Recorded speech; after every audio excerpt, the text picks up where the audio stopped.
बचाओ। मैं हूं संतोष और आज के इस वीडियो में हम बात करने वाले हैं कि एक युवा अवस्था के दौरान किसी भी विद्यार्थी को गलत रास्ते पर जाने से हम कैसे रोक सकते हैं।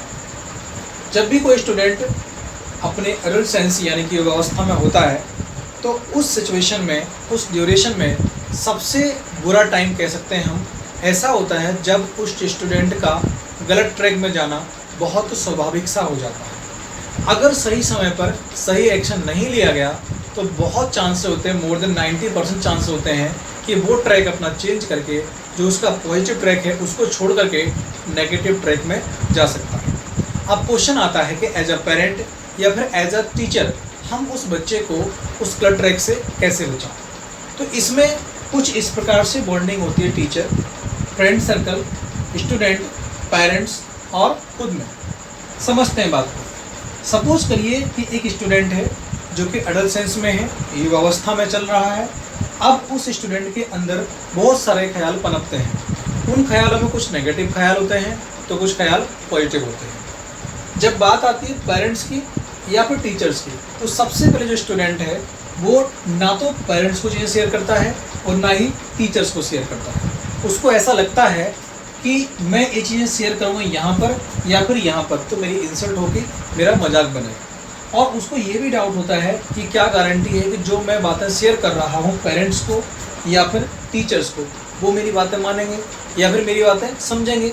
तो वो क्या करता है कि अपनी बातों को या तो खुद से डिस्कस करता है, लेकिन जब कभी ऐसा होता है कि वो अपनी बातों को खुद से डिस्कशन करके भी सॉल्यूशन नहीं पाता है तो फिर वो मूव करता है फ्रेंड सर्कल की तरफ। अब ये डिपेंड करता है कि जो उस स्टूडेंट का फ्रेंड सर्कल है वो नेगेटिव है या फिर पॉजिटिव।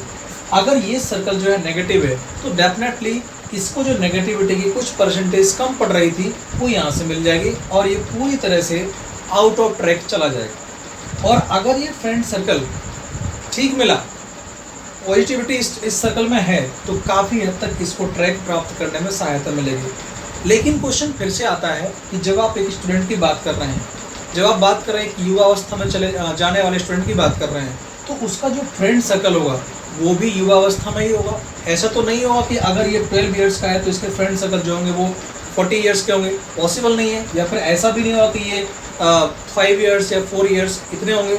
इसका मतलब हुआ कि इसका और इसका दोनों का सही ट्रैक पर चलना बहुत ही मुश्किल है। अब यहाँ पर हमें क्या करना पड़ेगा, अगर हम एज अ पेरेंट हैं तो हमारा रोल प्ले बहुत ज़्यादा हो जाता है, अगर हम टीचर हैं तो हमारा रोल प्ले बहुत ज़्यादा हो जाता है। हमको क्या करना है, कुछ फ्रेंड सर्कल्स ऐसे होते हैं स्टूडेंट के, बच्चों के, जो पेरेंट्स के कंट्रोल में होते हैं, पेरेंट्स के टच में होते हैं। तो एज अ पेरेंट हमारी जिम्मेदारी बनती है कि ये पेरेंट जो है इस सर्कल की जो गतिविधियाँ हैं, जो एक्टिविटीज़ हैं, उनको केयर करे, उनको नज़र रखें। दूसरा जो फ्रेंड सर्कल होता है जहाँ स्टूडेंट स्टडी करता है, फिर चाहे वो कोचिंग सेंटर हो या फिर स्कूल हो, तो स्कूल में जो फ्रेंड सर्कल होता है उसकी जानकारी होनी चाहिए टीचर को। उस जानकारी को लेकर के टीचर फ्रेंड सर्कल की और जिसमें ये सम्मिलित है उनकी हर गतिविधि को बहुत ध्यान से मॉनिटर करे और उसके हिसाब से एक्शन।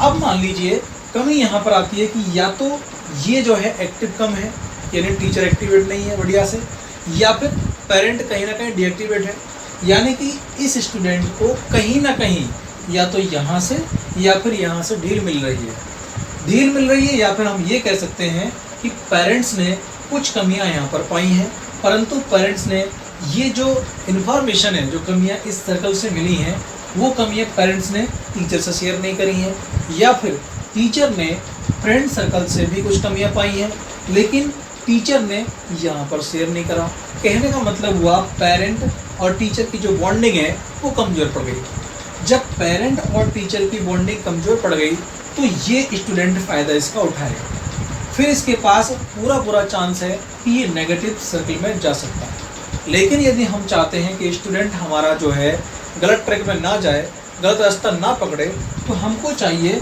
कि हम एज अ पेरेंट या फिर एज अ टीचर आपस में बॉन्डिंग बहुत स्ट्रांग बना के रखें। क्योंकि अगर पेरेंट के पास फ्रेंड सर्कल से या फिर इंडिविजुअल स्टूडेंट से कुछ भी नेगेटिविटी सामने मिलती है और टीचर को ये चीज़ पहुंच जाए। दूसरी बात, अगर टीचर को भी 1% फ्रेंड सर्कल से या फिर इंडिविजुअल स्टूडेंट से कोई भी नेगेटिविटी मिलती है तो ये इन्फॉर्मेशन यहाँ से यहाँ पहुँच जाए, तो फिर ये जो स्टूडेंट है ये मजबूर हो जाएगा सोचने के लिए कि मेरे चारों तरफ मॉनिटरिंग चल रही है, मेरे चारों तरफ मुझ पर नज़र रखी जा रही है, इसका मतलब ये हुआ कि मुझे गलत ट्रैक पर नहीं जाना चाहिए। यदि मैं जाऊंगा तो यहाँ से यहाँ इन्फॉर्मेशन पहुँच जाएगी और यहाँ पहुँची तो घूम करके यहाँ पहुँच जाएगी। दूसरा केस अगर स्कूल की बात करें तो उसे पता है स्टूडेंट को कि मेरी इन्फॉर्मेशन, हर तरह की इन्फॉर्मेशन टीचर तक जा रही है और टीचर से जाने का मतलब पेरेंट तक पहुँच जाएगी। तो ये स्टूडेंट मजबूर होगा, अपने आप को चिंतन करेगा, मंथन करेगा, एनालाइज करेगा कि यार मैं जो कर रहा हूँ वो कहीं ना कहीं गलत है। इन सब बातों का कहने का तात्पर्य यह है कि हम as a teacher, as a parent, हमको बहुत ही स्ट्रॉन्ग बॉन्डिंग बनाने की आवश्यकता है। टीचर को चाहिए कि सारी इन्फॉर्मेशन स्टूडेंट के बारे में पेरेंट्स तक पहुँचाए और पेरेंट्स को चाहिए सारी इन्फॉर्मेशन स्टूडेंट के बारे में टीचर तक पहुँचाए। और यदि ऐसा करने में हम सक्षम हो जाते हैं तो स्टूडेंट फ्रेंड सर्कल में जा सकता है, लेकिन फ्रेंड सर्कल भी कंट्रोल में है किसके, पेरेंट्स के, और कुछ फ्रेंड सर्कल टीचर के कंट्रोल में है। तो यहाँ पर ये अनलिमिटेड तरीके से आउट ऑफ ट्रैक नहीं जा सकते हैं। थोड़ी सी मिसअंडरस्टैंडिंग हुई, थोड़ा सा आउट ऑफ ट्रैक जाने की जो संदेह हुआ वो या तो टीचर को मालूम चल गया है या फिर पेरेंट्स को मालूम चल चुका है, और दोनों की बॉन्डिंग बहुत अच्छी है। यहाँ की इन्फॉर्मेशन यहाँ जा रही है और यहाँ की इन्फॉर्मेशन यहाँ जा रही है, मतलब ये मजबूर है कि अब किसी ना किसी तरह से इसको अपना जो आउट ऑफ ट्रैक है, जो नेगेटिविटी वाला ट्रैक है, उसको छोड़ना ही पड़ेगा।